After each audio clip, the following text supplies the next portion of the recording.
fires throughout the entire county, which are spreading our resources very short.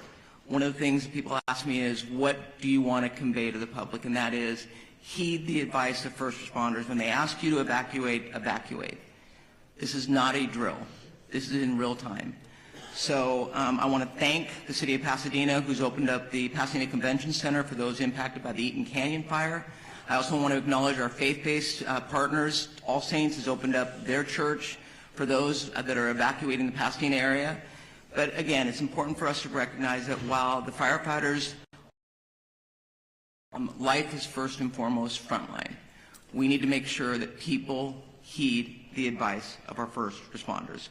With that, I'm going to introduce our LA County Fire Chief, Anthony Maroney, to give you an update on what is going on. But I just want to thank Chief Maroney as well as Chief Crowley for the work that they are doing to make sure that our first responders have all the resources necessary.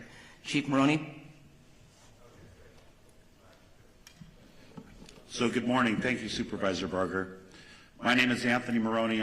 I am the County of Los Angeles Fire Chief, and I'm also the Region 1 Coordinator.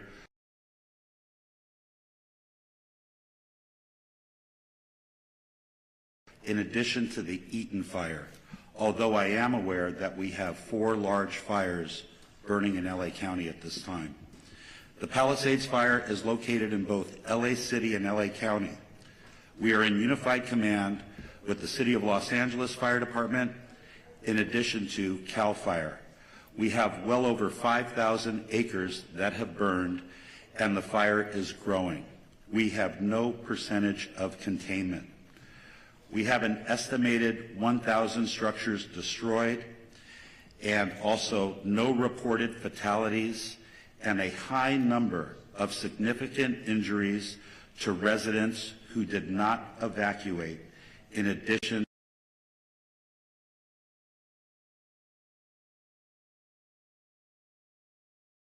and the cause of the fire is unknown. However, it is under investigation. For the Eaton fire, it is located in both the Angeles National Forest, the Altadena area of LA County, and Pasadena. LA County is in unified command with both the Angeles National Forest and the Pasadena Fire Department. We have over 2,000 acres burning at this time, and the fire continues to grow with 0% containment. We have over 500 personnel assigned, and unfortunately, we have 2 reported fatalities to civilians. Unknown cause at this time, and we do have a number of significant injuries. We have over 100 structures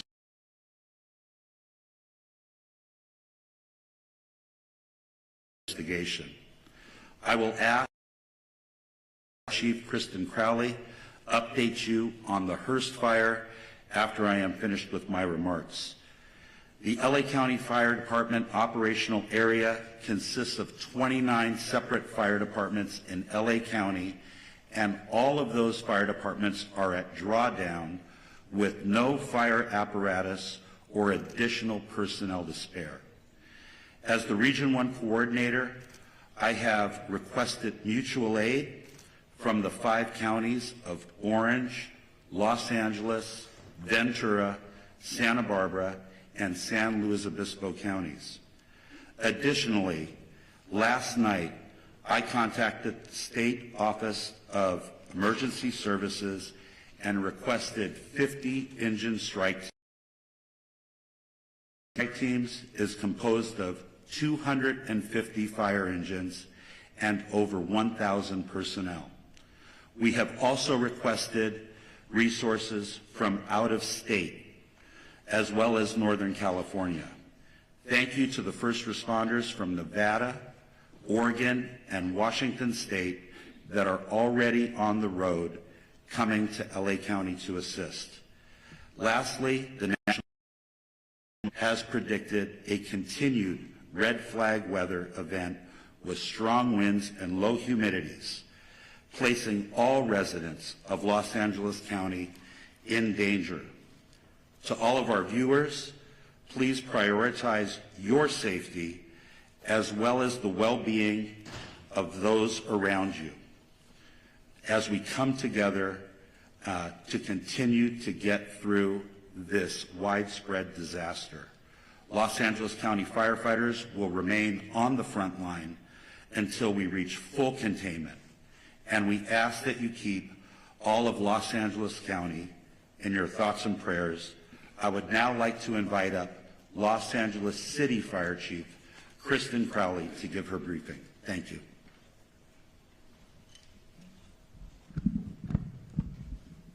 Good morning, everyone. My name is Kristen Crowley, Los Angeles City Fire Department Fire Chief. I'd like to start with just a moment, if we could, of gratitude. A moment of gratitude for our first responders, our boots on the ground that are battling this intense and multiple jurisdiction and number of fires. So gratitude to those who are doing the work since yesterday through the night. And like Chief Maroney said, we're going to continue to work hard to ensure that we save people, lives, and property. With that, I'll be touching on a couple major points. With the Pacific Palisades fire, we know that it continues to demand a significant amount of resources and attention. A second major brush fire, now referred to as the Hearst fire, has erupted in the Sylmar area of Los Angeles. Now, together, these fires are stretching the capacity of emergency services to their maximum limits.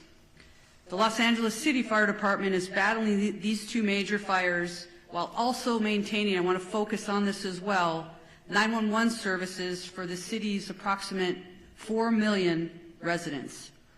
Now, despite the severity of the conditions, our department remains fully committed to safeguarding lives and property. Next, I want to focus on what we've done over the last 24 hours. Our department has responded to 3,624 911 calls for service. And to put that in perspective, our average is just under 1,500 calls in a 24-hour period. Over the last 24 hours, we've also responded to an additional 32 structure fires within the city. We've treated and transported an extensive number of medical emergencies, well extending our normal 650 transports to the local hospitals. When it comes to the Pacific Palisades fire, as Chief Maroney had said, this is over 3,000 acres at this point and continues to grow. We will confirm the exact acreage later, so we'll make sure that we also communicate that to the community and to the media. Last night, as of 1930 hours, all aircrafts were grounded due to high winds.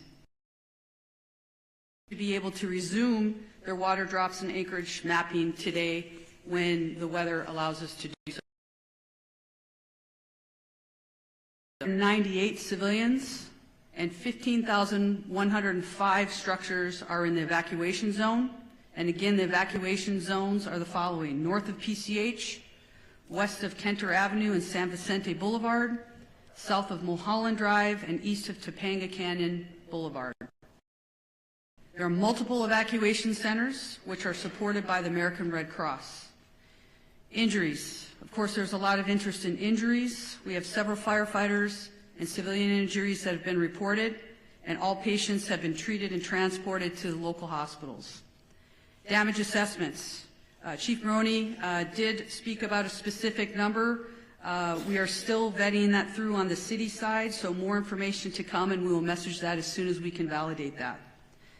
Approximately 400 LAFD firefighters have been deployed to the Palisades fire. We have many hundreds of law enforcement officers, our partner agency responders, and public works members engaged in supporting our overall operations. We are going to be transitioning to CAL FIRE this morning to manage this incident at 0800 hours. Next, I'd like to talk briefly about our Hearst fire, which is located in Sylmar. Last night at approximately 10:10 p.m., the fire erupted in the Sylmar area of Los Angeles, adjacent to the Los Angeles National Forest. The fire has rapidly expanded to over 500 acres, prompting the emergency evacuation of more than 3,000 residents. This fire is burning within the footprint of the historic Saddle Ridge fire. Now, despite the extreme winds and significant risks, and that's what we're going to be talking about from today and probably throughout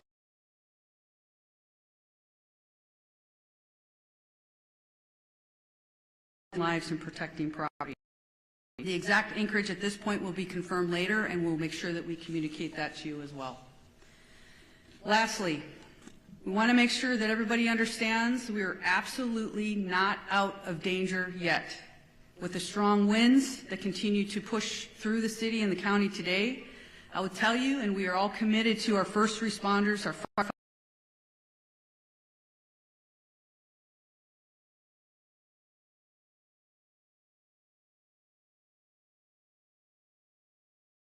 our top priority will continue to be life safety, ensuring that safe evacuation and the rescues of our residents that are in harm's way.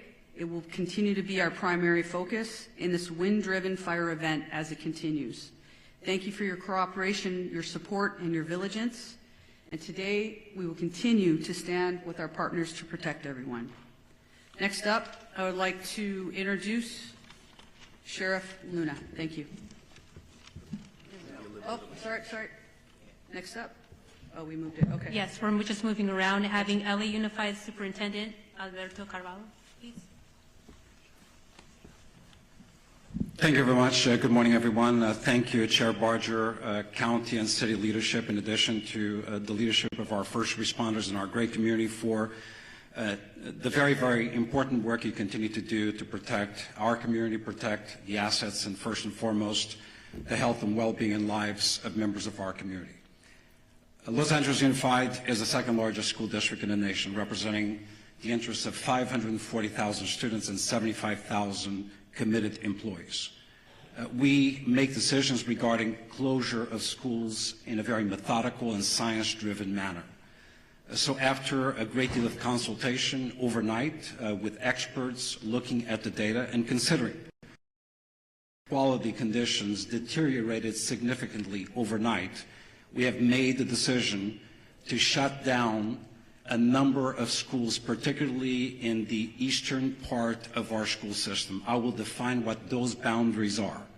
School communities, beginning with leadership, workforce, and families, have been informed about these areas, and as of now, those schools within the boundaries of the area that I will define are closed. This accounts for about 10% of our total schools in our district, about 100 schools out of 1,000 schools.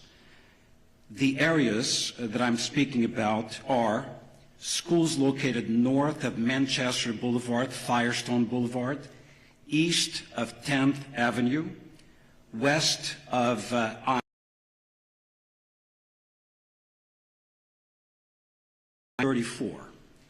Any school within that area, and that accounts again for the eastern part of our district, where the air quality met or exceeded levels that are not appropriate for employees or students to be around, are effectively shut down. We will be making decisions about what will happen in those schools going into tomorrow by 4 p.m. today based on the evolution conditions.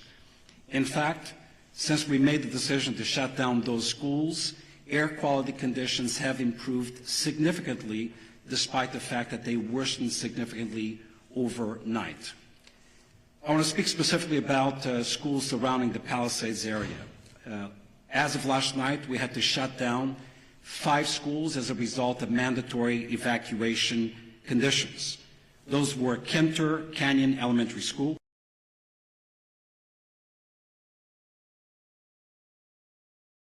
Palisades Charter Elementary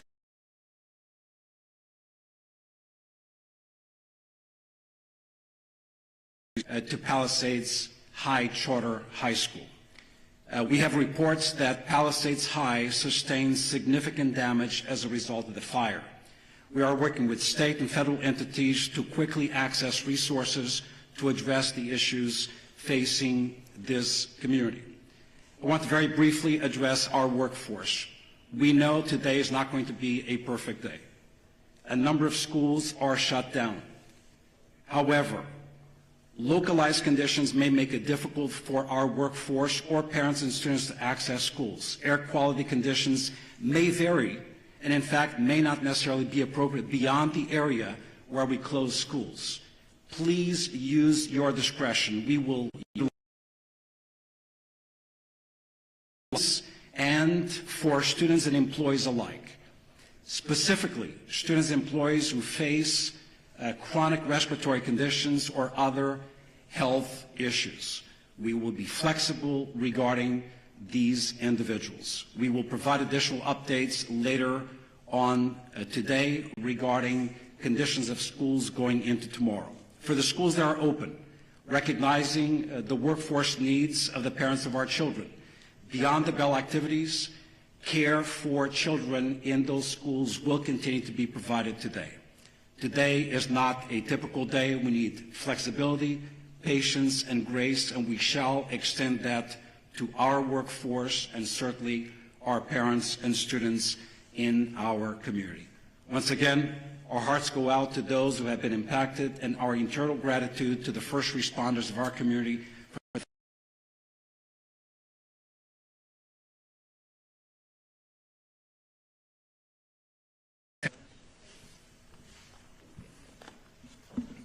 Morning. A lot of information to pass on, but please know this. This is a very difficult and challenging situation, but we're surrounded here by people who really care, and we're going to get through this together. That means with all of you as partners in our community. Our top priority continues to be the safety and well-being of our impacted residents, first responders, and all of the individuals involved. But understand that this is a very fluid situation, specifically in the Altadena area, and a lot of our personnel, our deputy personnel, are involved in life-saving measures as we speak now. We are working very closely with local, state, and federal agencies to provide necessary resources and support. We have been in constant communication with both our fire and law enforcement partners across LA County and beyond to ensure that all available resources that are needed are being deployed strategically and effectively, but we are prioritizing life over everything else. There are over several hundred Sheriff Department personnel working around the clock to evacuate residents in danger, assist with road closures, and respond to multiple missions that are given to us, and they do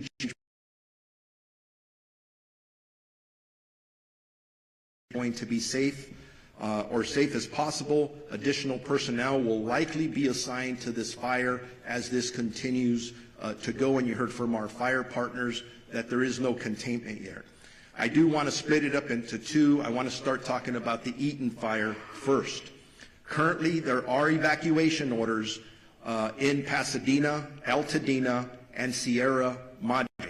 Evacuation orders, there are approximately 32,500 residents under evacuation orders and approximately 13,186 structures that we deem at risk, and that could grow.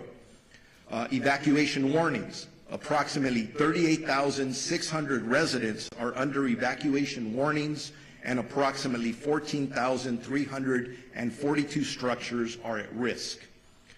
At 4 a.m. this morning, the evacuation orders did expand to parts of the city of Duarte, Monrovia, and La Cañada. And again, we continue to assess that. That's evolving. That's going to change. So I encourage you to consistently pay attention to all sources of information so you're ready to go when you are given that order, if that does come.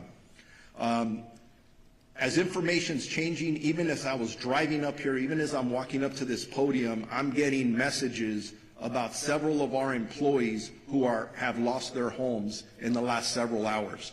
I don't know how many because we are still gathering that information, but like we all live here in Los Angeles County, so we are impacted. So we're going to make sure that within our department, we're wrapping our arms around our employees just like we do with community members.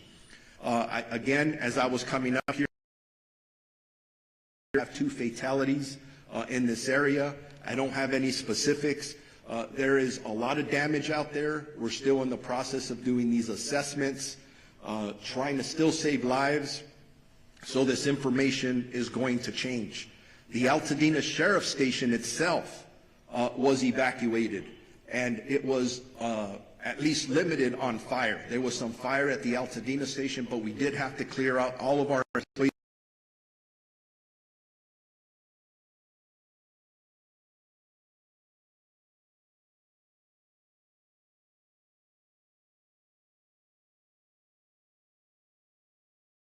Asking them for assistance in getting them out of their structures, and from what I understand, they were barely able to get people out before these structures started burning. There's just heroic stories of what our deputies are doing out there from last night and this morning. Who are evacuating and continuing to make evacuation notices as we're speaking. They are securing areas that are evacuated, and it's always sad when I have to say this, but part of our responsibility is to make sure that no one loots or steals from our residents, our community members who are already being impacted. And I'm sad to report we made 2 arrests this morning for looting already. So if you residents, I'm going to tell you,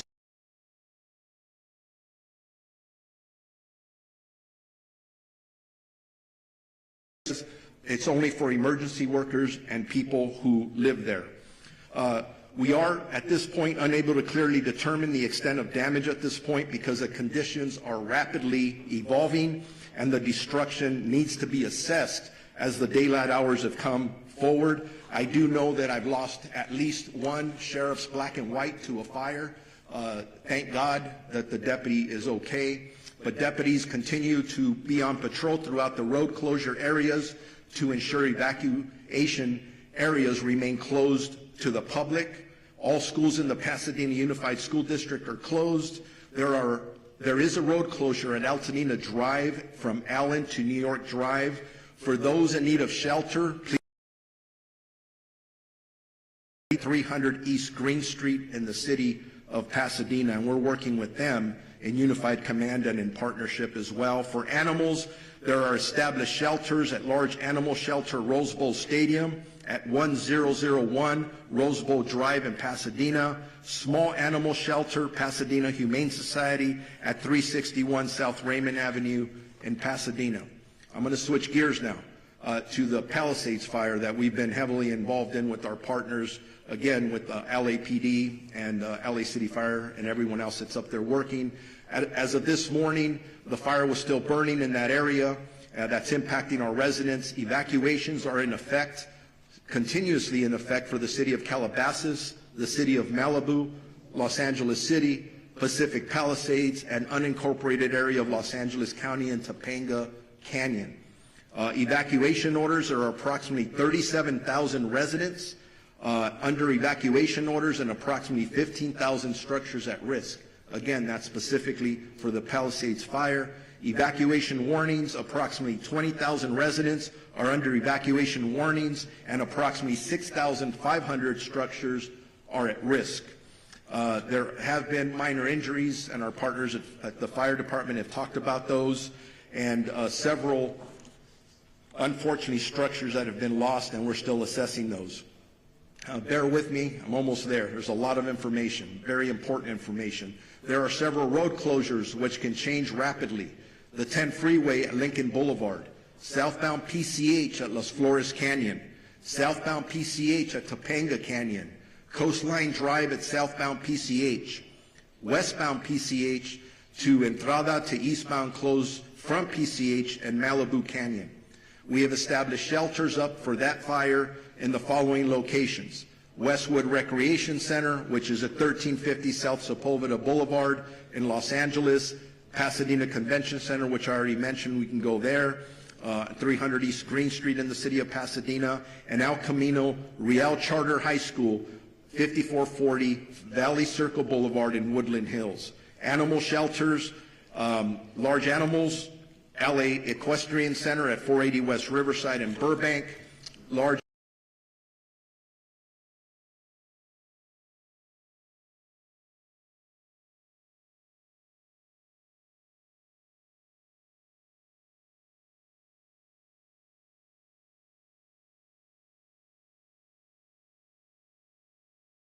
As I wrap up, a reminder, and you've heard it from several of us, you need to be prepared. If you are in a warning area, make sure you have your essentials, your important paperwork, your medications, things that you can take, your phone charger to survive for at least a week. But if you, there is nothing worth your life. Please listen to the police and fire officials that are out there and be prepared to evacuate. If you have more questions or there's about evacuations, evacuation centers, or road closures, go to lacounty.gov.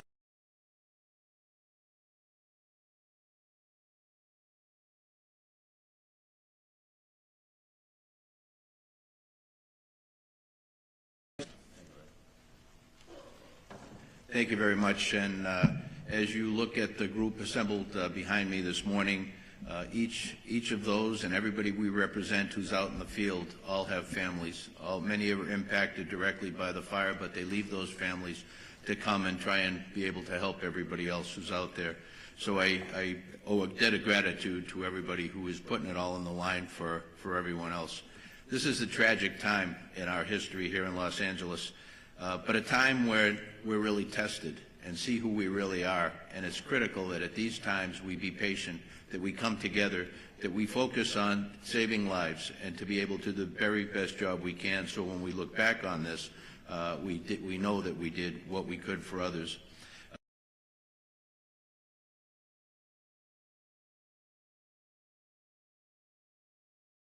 Firefighters, police officers, deputies, they're out there sheltering in their vehicles, their trucks and their cars, so that they don't end up getting burned from the fire that was being driven by 75+ mile-an-hour winds.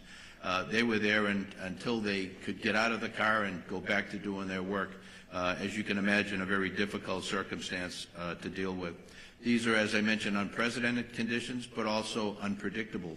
As the fire continues to spread and pop up in different locations, none of us know where the next one is going to be. So I would ask you to be vigilant, to look at your neighborhood, to talk to your neighbors, to have everybody on board, so that if they see something start up, that we get on it very quickly. We get fire resources out there as soon as we possibly can, because with these winds, once it starts small, it'll be very big very quickly. And so I would ask for everybody's help.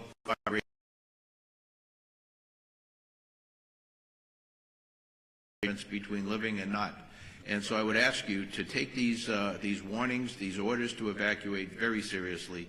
As you've heard over and again, be ready to go, pack what you need up, but then please comply with these orders. We don't give them, put them out lightly. When we believe that you're in the path of the fire, we're going to order that evacuation, and we really, really need your compliance on that, because if we have to send people in to try and make rescues, those people are putting their lives on the line directly for something that could have been avoidable. Sheriff Luna mentioned looting. That's something that we also have to watch out for. That is incredible that we'd even have to talk about that during these tragic times, but we are going to take that also extremely seriously, and we will follow up with that in the strongest way possible.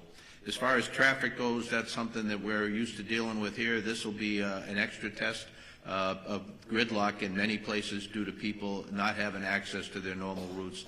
I would say that if you have an ability to be able to stay out of the west side today, to commute or to work from home, as long as your employers are good with that, to take advantage of that. The air is very tough today for particularly those who are challenged medically. If you can stay home and work from there, I would recommend that. We will continue to support our partners in the fire service and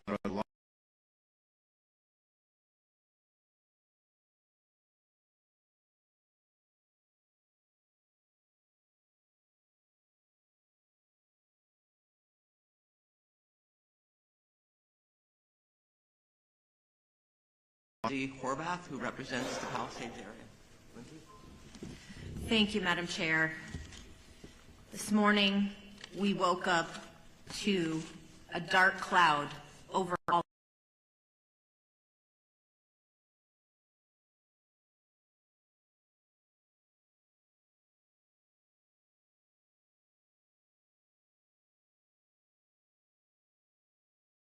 The Palisades, the Hearst, and Woodley fires are all in the 3rd District, but our strength is in our togetherness, and that will determine how we make it through. We need your partnership in this time of crisis. It is difficult to process the immensity of the destruction and loss, and we extend our hearts and every resource we have to all of our impacted residents. We know when we talk about these structures, they aren't just structures. They aren't even just houses. They're homes. This is our home. These are places where we built community, where we raised families, where we made memories that we will never forget, even if we can't go back to these structures. These are our home. Losing home is simply devastating. And I know that we are all here to support you and stand with you in this time of need. Aggressive winds and fire know no jurisdictional boundaries, nor does coordination and action across our LA County agencies with President Biden and Governor Newsom as they unlock support through fire assistance management grants for Palisades, Eaton, and Hearst fires so far. The talent and tenacity of our first responders is nothing short of extraordinary. And I've said it before, these people on the front lines are doing this because this is their calling. This is not simply a job that they came to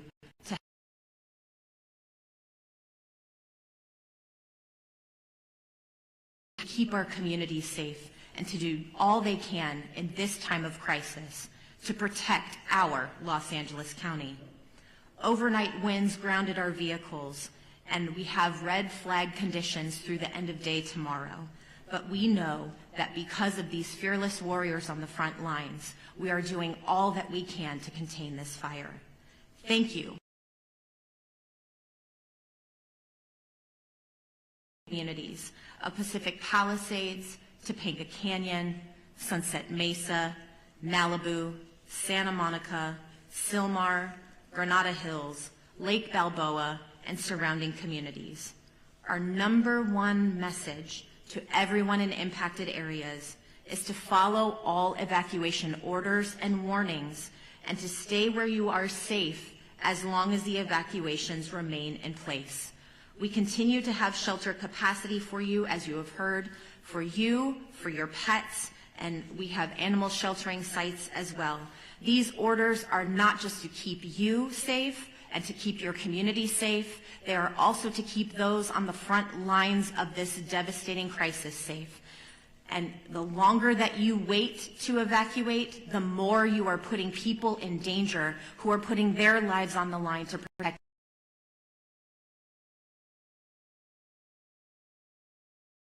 Evacuation order in Santa Monica, the northern border of the city to San Vicente. The warning is north of Montana to San Vicente as well. We have an evacuation order as well as a warning there.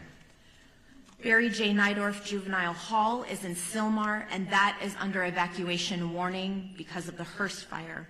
Our probation department has evacuation plans in place should that move to an evacuation order from a warning, and our priority is to keep our youth in our care safe. Santa Monica Malibu Unified School District has closed its schools today, and as you heard from Superintendent Carvalho, LAUSD has a variety of updates. We have heard from our state insurance commissioner as well, and while this is still quite early in this emergency, we do have some initiatives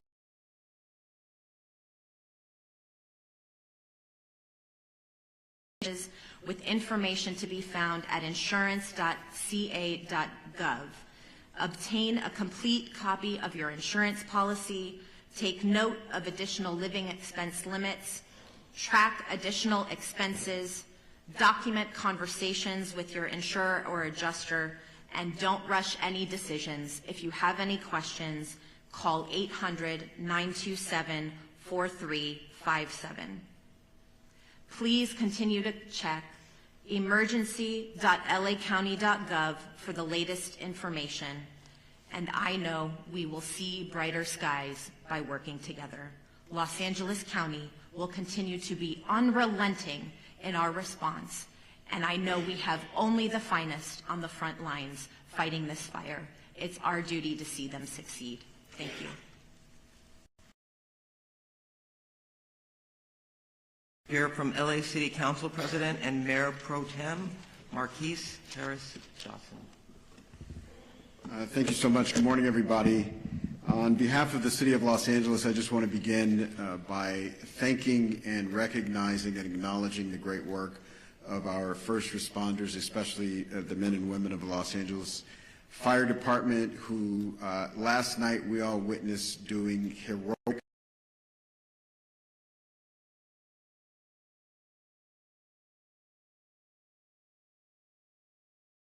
in any part of our city, at any part of our history. Fire literally jumping roads, taking out structures, and our public safety professionals created an environment where injuries were kept to a minimum, fatalities were kept to a minimum, and we wake up this morning with a renewed spirit that we can defeat this fire and move on to a brighter day. I want to also acknowledge the two members of the council that are with us today that represent the areas of the fire. Councilwoman Tracy Park of the 11th District, who's I think probably has about 90 minutes sleep by my count, because every time I looked on the television, you were there knocking on doors in neighborhoods, in community centers, at the shelters, making sure the community was okay. And then an absolute professional, someone who, since I've been on the council with her, has had to fight a fire almost every year. And so is a pro from the San Fernando Valley, the council member from the 7th District, Monica Rodriguez. And again, all the men and women, the firefighters are in the front, but our DWP workers are out there making sure we don't have additional fires from power lines.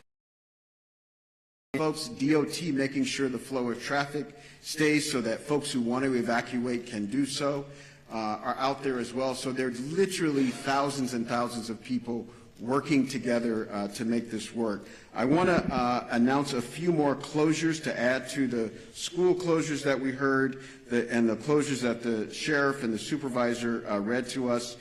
Griffith Park closed today, including Lake Hollywood. Runyon Canyon closed today. The Los Angeles Zoo closed today. The Hollywood Reservoir closed today. The Hollywood Sign closed today, as well as all the roads through the Sepulveda Basin in the San Fernando Valley. So nobody should be going those places today anyway. I will amend what Chief McDonald said. Not only if you're on the west side or in the valley, anywhere in this city, if you can stay off the roads, please do so. I live in South LA, a long way away from the fires.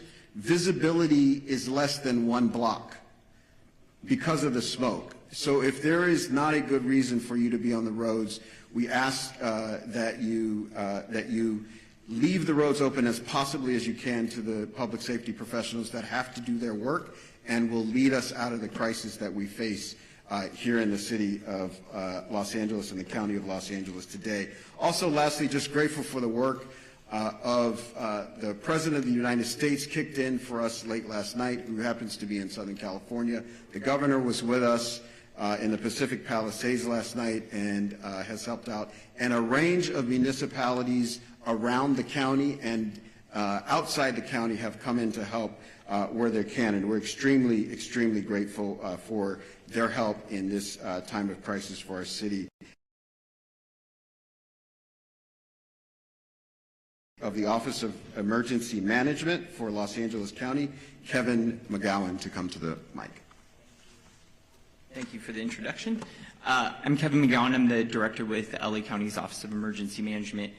As my partners up here have said before, we're facing a historic natural disaster, and I think that can't be stated strong enough. This is not a normal red flag.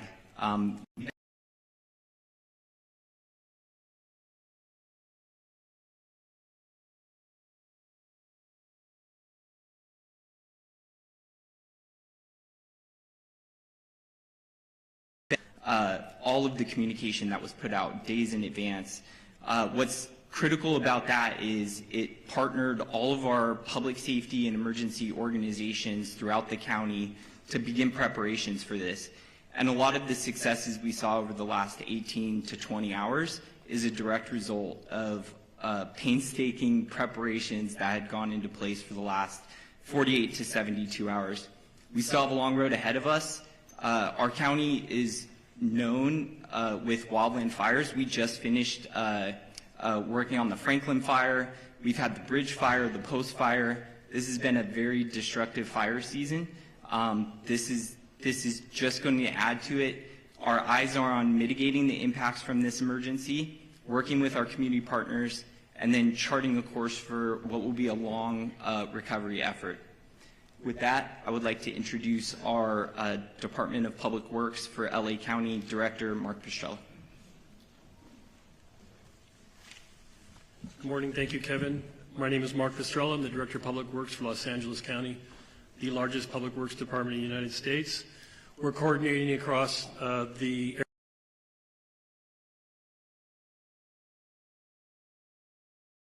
event today. I'm going to talk a little bit about what our focus in terms of infrastructure, and then I'll move on. Before I do that, though, I do want to acknowledge all of the residents that have either lost a home or who are being evacuated. I do personally understand what that is about and understand what kind of fear that can put into you. One thing I would recommend to you before you leave that home, if you want something to do, is to close that home up tight, close any openings to the fire department in the event that they want to come on and do work on your property. That's one thing I've learned through the years is important. So right now, LA County Public Works is focused on water supply, the road safety and transportation system, and preparing our flood control system for the inevitable post-event, which may be flows of debris and mud. With respect to water resources, there's been quite a bit of talk in the media about the water system that we're using for suppression. So let me make the following statement.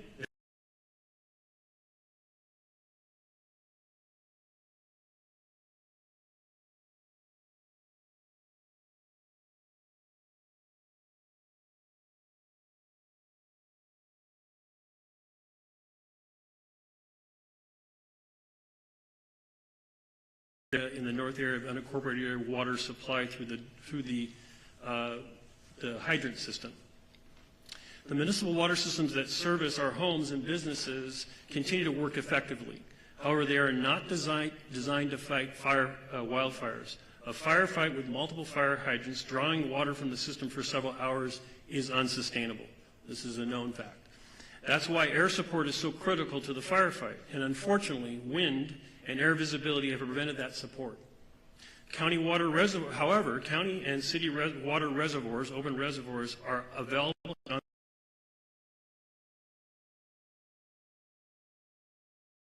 as well as helicopter draw of water from our system. We also need customers to understand that it is really quite futile to attempt to fight fire with your hose at your house. That's not something I would recommend you do, but in fact I would ask that you turn off your water and turn off your gas, both things, before you leave the residence so that we can continue to have that water supply for the hydrant system. The transportation system is operating with many, many closures. Those closures are meant for evacuation as well as fire suppression efforts. So we're asking residents not to abandon vehicles in streets, to not park vehicles in streets, but to leave those vehicles on your property. And we ask that you drive very carefully because we also have the other event of wind right now. And we have numerous signals out across the area. So we need people to drive very consciously in the street system. And then the third piece in the road system and in our homes is the wind is causing massive tree fall. We have over hundreds and hundreds of trees that have fallen in the area already. We expect more of that to occur. This is a safety hazard for you and your children. So we're asking that you avoid walking outside, avoid being under trees, avoid parking cars under trees, all the things that you can imagine that a tree can do. A tree can be just as devastating to a home and to your personal health. And the infrastructure is in place to do with that. We are currently preparing to remove that. We are removing trees as they fall, where it's safe to do so. There will be a mass debris removal system put together that the county is coordinating, but we would be removing and working with the cities to remove the mass debris that's going to occur not only from the structures that have been damaged, but all of these trees that are down. So please, one of the things is make way for our utility. Brave firemen and sheriff and police force that are out doing their job. We are in full support of them. So lastly, on the flood control system, this is just a quick note that yes, in fact, we will have a lot of debris. The flood control system has been impacted, that covers the entire region, by the fire. In fact, many of our facilities have been burned. One in Eaton area, Eaton Yard, where there is a debris dam there, and its facilities are currently threatened. We are looking at that and want to raise up those systems. As we enter into post-fire, our department will be available to do a review of your individual properties to make sure that you're safe from debris flow as another event that may occur in LA County. With that, I'm happy to turn over the microphone to my partner from the Department of Water Power, the General Manager, Janice Quiones. Thank you, Mark. I am Janice Quiones, CEO and Chief Engineer for LADWP. I want to start by thanking everybody on this response. I've been in emergency management my whole career, and the collaboration I've seen in this response has been incredible, especially our first responders, our crews. I want to thank our crews that have been working on high winds trying to restore power as fast as possible, and also county, city council, mayor's office. The mayor has been in contact with me all the time, and also other utilities in California.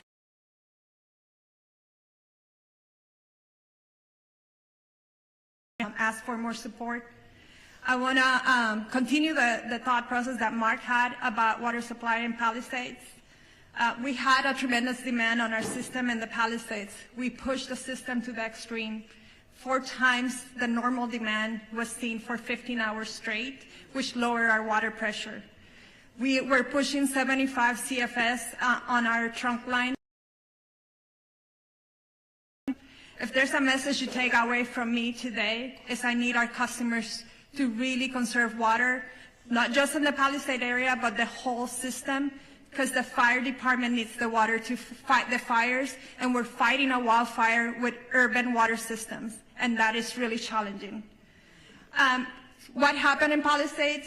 We have 3 large water tanks, about 1 million gallons each. We ran out of water in the first tank at about 4:45 p.m. yesterday. We ran out of water on the second tank about 8:30 p.m. and the third tank about 3 a.m. this morning. Those tanks help with the pressure on the fire hydrants and the hills of Palisades. And because we were pushing so much water in our trunk line, and so much water was being used before it can get to the tanks, we were not able to fill the tanks fast enough. So the consumption of water was faster than we can provide water in our trunk line. So I want to make sure that you understand there's water on the trunk line. It just cannot get up the hill because we cannot fill the tanks fast enough. And we cannot lower the amount of water that we provide to the fire department in order to supply the tanks because we're balancing firefighting with water. So we have our operations people on the water side at the command post with the fire department, helping them with tactics to ensure that we can provide as much water as we can find to our first responders. What are we doing now? We're sending about 20 water tanks for our construction crews full of water to support the fire department. We identify other areas in our system where our tankers can refill. It takes about 30 minutes to refill about 4,000 gallons of water, and we're constantly moving that water to the fire department to get them as much water as we can. I would also ask for the people on zip code 90272, because we're pushing the water system so hard, our water quality is decreasing. So we're going to be issuing a boil water notice this morning, and that will extend for about 48 hours. The water quality is low. We have a lot of ash in the system. And so please, if you're going to be drinking water, you need to boil the water. Those boiled waters will continue to increase as the system starts restoring. We're also managing a power outage restoration. Our water emergency has been the #1 primary issue. But the power issues are continuing to increase. The winds picked up at around 11 p.m. last night, and that's when we saw the majority of our outages coming in. As of 7 a.m. today, we have 135,000 customers out of power. We have restored about 78,000 customers since the start of the outage. 32 customers have been out of power for more than 10 hours and 7 for over 18 hours. If you are out of power, I urge you to call us, call 911, let us know so that we can get to you as fast as safely as possible. We are on a severe emergency activation at the EOC for both water and power. It's taking us 24 to 48 hours to get to all of the outage. That's why we're going to start increasing our mutual aid request to get more crews on here to reduce that restoration time. But we cannot do that until it's safe for our crews. And I'm happy to report we have had no safety incidents for either the water and the power crews, which we need all the crews safely operating in our system. 40% of our outages were due to us having to de-energize the circuits for public safety. And we cannot energize them until it's safe to do so, and we have put eyes on our system. 20% is because of wire downs, and 6.5% is because our system has protected itself from further outages, and so we have to patrol every line before we come back online. With that, I just want to thank everybody, and Madam Chair. Thank you so much. We want a little bit of time for question and answer with the press. I'm going to call on you. Please identify yourself, your name, and which media outlet you are with. I see a hand up here. We'll go with you first. Good morning. Yes, Bobby Castro from Good Day LA, Fox 11. Chair Barker, we wanted to ask because this press conference called One Voice is bringing together some of our city leaders, our county leaders here together for this incredible tragedy, this crisis that we're experiencing right now. And a lot of our viewers are asking, how can other Angelenos help? Because people want to volunteer, people want to help. What's the best way that other folks out there that want to help, what can they do? Well, first of all, thank you for that question, because I think this does speak volumes to the fact that it's not just at the local level, it's at the state and the federal level as well, and it is one voice. We're seeing these fires taking place countywide, which is stretching our resources. But to the public, I mentioned All Saints in Pasadena that's opened up its church to people that are evacuating, people that are not only part of their parish, but also people that are seeking refuge. I would encourage, and we will work with our Office of Emergency Management, to put together a list of what you can do to help. I know at Pasadena Convention Center, they're looking for resources, food, and blankets. Red Cross is putting that together, but we can always use more. So this is a time for us all to come together. I mean, we're trying to wrap our heads around just getting this fire under control, but make no mistake, we will put something together so that people can offer their support. You are seeing the goodness, and I know Supervisor Horvath mentioned it. With all these horrific stories you hear, you also hear stories of people that are doing amazing things to help their neighbors and their community. Thank you for that. I'll go ahead in the green shirt.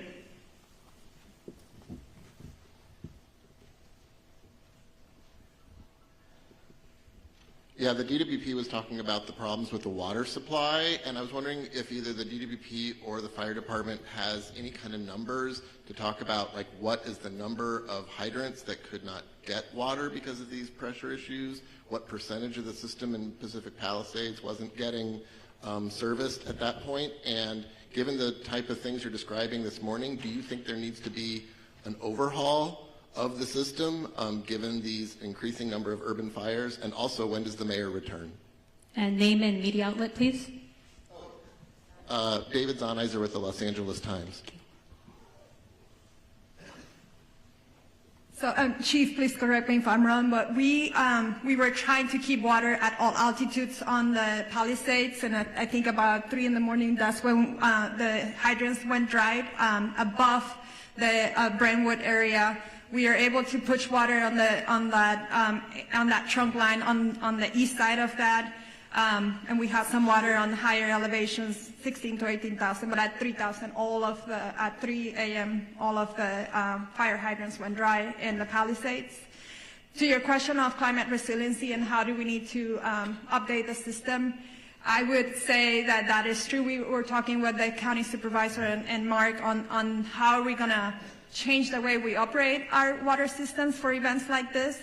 This is an unprecedented event. I think the 2011 winds was significant from a power outage perspective, but the fires have really increased the response complexity of this. We had crews trying to mitigate this, and we had to evacuate. We worked with fire department to try to get back in and try to fill the tanks again. It wasn't safe to do so. So you're managing the fires, you're managing the power outage, and you're managing the water needs because it was an urban wildfire firefighting. So yes, we have to look at our system from a climate resiliency as a region, and it's going to be more than just DWP. It's all the water agencies here, including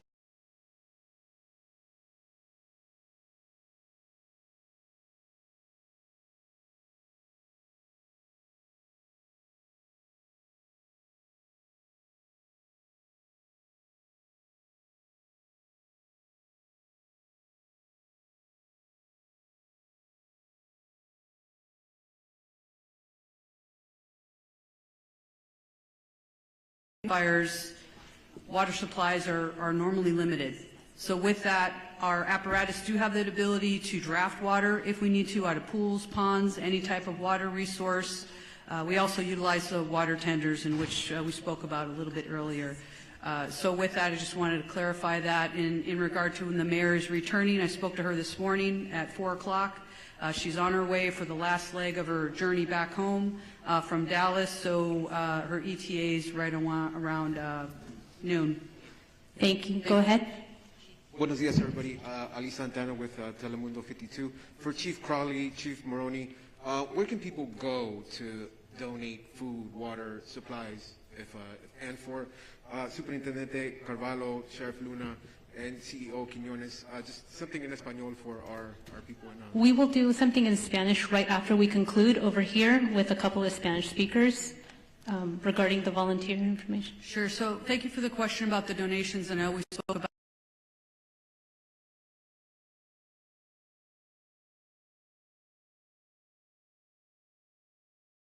to be mindful about to make sure that we share is please listen to the direction of where those donations, either through money and or food, any type of donation, it can become problematic if the public starts to just drop things off. So we are putting together a strong plan from our Emergency Operations Center. We're at the highest level at this point. We're coordinating with the county as well.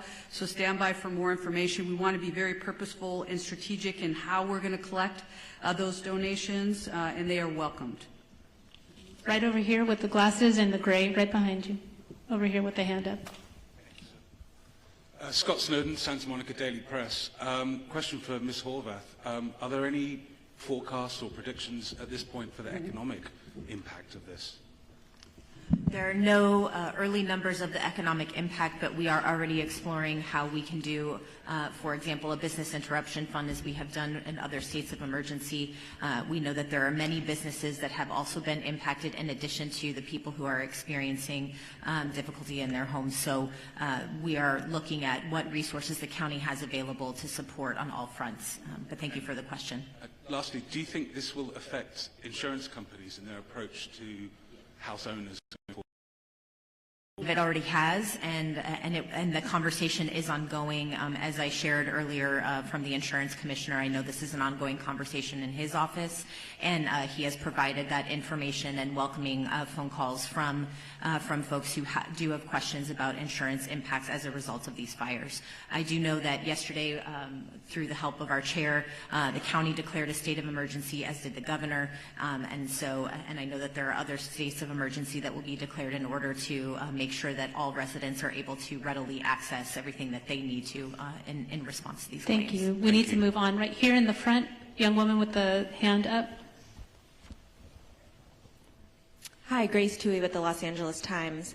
I was hoping one of the fire chiefs could talk a little bit about long-range spotting and how far we actually saw embers jumping from one fire to other spot fires. And then additionally, we heard repeatedly fire crews requesting help back.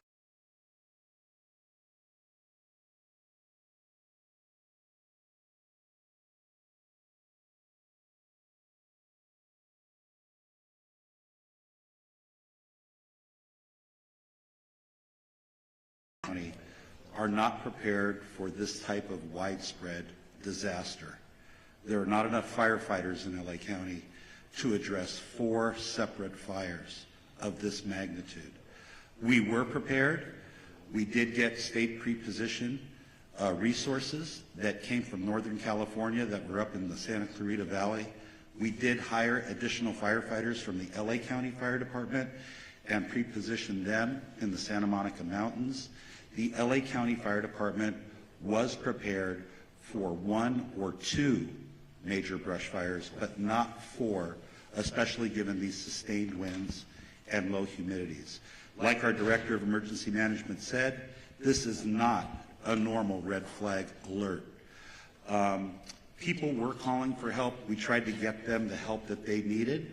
LA County right now, like the LA City Fire Department, is prioritizing life safety, but we're also engaging in structure defense, perimeter control, and aerial operations. Remember that the LA County Fire Department has 13 aerial assets available to it. In addition to our agency-owned helicopters, we have our 2 CL-415 Super Scoopers and our CH-47, which is part of the 3-county QRF. So we're prepared to keep fighting the fight. Like I said earlier, I've requested additional resources, not only from Northern California, but from out of state. We did that last night, yesterday. So we're doing the very best we can, but no, we don't have enough fire personnel in LA County between all of the departments to handle this. Thank you. Thank you. And we have a couple of just quick questions. I just want to also acknowledge that that came down from Sacramento State Senator Ben Allen and Sasha Perez, as well as our Santa Monica Mayor Negrete, who's also present here. And I know that Congressman George Whiteside is flying in from Washington, D.C. He represents the Sylmar-Santa Clarita area, and so we appreciate you all being here. Thank you, and Chair I think Barker. someone from the mayor's office.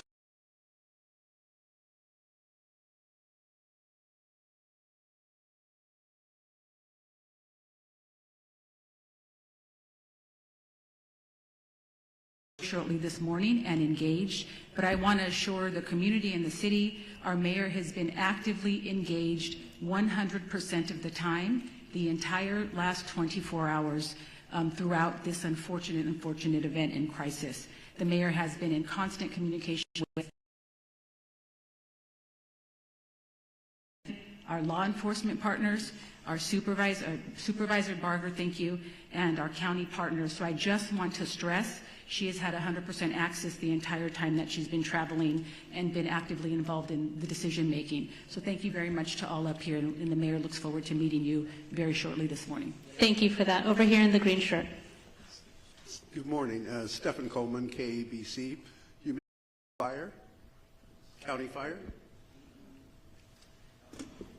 Yes, I can speak briefly on that fourth fire was a Woodley fire, which is approximately, it was a smaller fire. We threw a lot of resources at it. It is under control at this point. We'll push that information out to the media so you have the very specifics, but we're calling it the Woodley fire. Yeah, it was in the Sepulveda Basin. Yes, sir. Thank you. Last question, then we'll have one-on-ones. Hi, Samantha Norris, San Fernando Valley Sun. I know the Hearst fire is one of the smaller fires here, but can somebody speak more to what resources are being deployed to that fire? And for people in the Sylmar area, what are the evacuation zone areas, any closures, and where those people can go in the area? Hi, good morning. Councilwoman Monica Rodriguez from the 7th District. Last night we evacuated 71 horses from the Stetson Ranch area. The fire came up quickly, and so thankfully they were safely evacuated to the Hanson Dam Equestrian Center. As we indicated, this is a very dynamic situation, and the lack of aerial support is making it that much more challenging for firefighters to be able to fight these fires, whether it's in the Palisades or any other part of the county. And so it's critically important that people heed the evacuation orders. In the Sylmar community, Richie Valens Rec Center in Pacoima is available for the evacuations. Currently, there is 80% vacancies, so there's still capacity for people to evacuate there. Going beyond that, we will continue to open up additional facilities as it's needed. I want to assure the public that the things that you can do, and I know the question was asked earlier, if you're not in the immediate fire area, there are things that you can do to be of assistance, and it goes to looking at hardening your home from any potential threat of embers. These embers fly, they can go for a couple miles. So we want to ensure that they do everything to create the defensible space in their homes if they're in the adjacent areas. Again, staying off the roads to the greatest degree possible. More importantly, reducing your water usage at this time. Because there is no aerial support, all of our water is being heavily demanded upon for these firefights in all parts of the county. So these are the proactive measures that people can be taking to be of assistance immediately given the needs of our first responders. If you have downed power lines, report those to 911. We can also report all outages to 1-800-DIAL-DWP. And most importantly, for trees that are down, because we know we have a lot of road blockages, our Bureau of Street Services, for the City of Los Angeles, all of our street services crew and public works crews are out there doing that work as well, and they are part of our first responders. Want to make sure that everyone's reporting those to 311 so that we can keep the roads cleared for everyone to have the greatest amount of access for our fire personnel. But most importantly, for the adjacent equine areas, because I know in the Hearst fire, we're concerned about the spread right now. There's a lull in the wind, but we're concerned about the potential spread to other equine areas. We want to make sure that we launched our early evacuation for horse keeping areas in the Northeast San Fernando Valley, and I want to continue to urge the public in these adjacent areas to please be prepared with your bags, with your important documents, to be ready to be prepared to potentially heed the call for evacuation. Thank you. Thank you very much. We're over time. We're going to... Just one clarity as well, so you have some of the statistics. It started at 1010 last night. The latest acreage we have is 500 acres. We're working closely with our partners, which are the Los Angeles National Forest.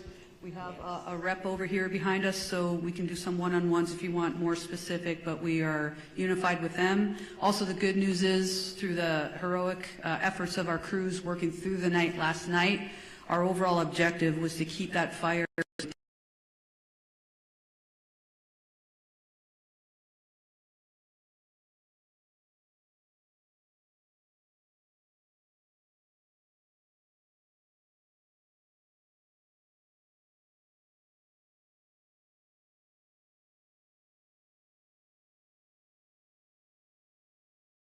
fire, and the Angeles National Forest went into unified command immediately when that fire started.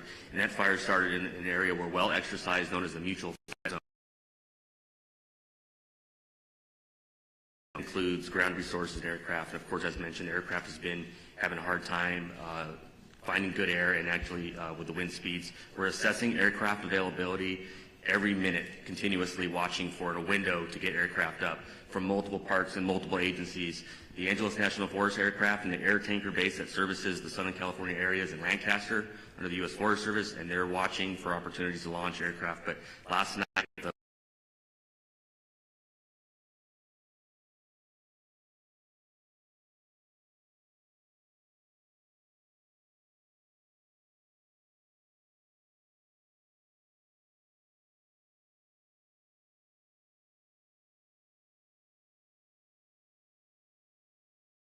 LA City PIO with Fire David Ortiz. So Spanish interviews right over here to my right.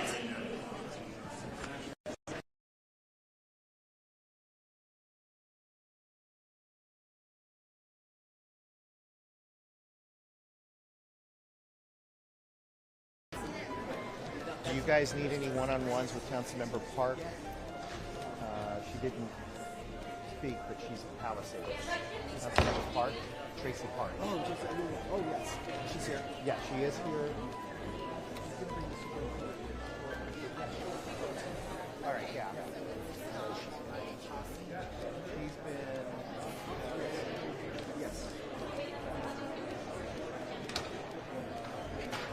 Hey there, how are you? How are you? Yeah, nice to see you. Nice to see you. Yeah, it's always like 1 a.m. Folks from Brentwood, they have to house the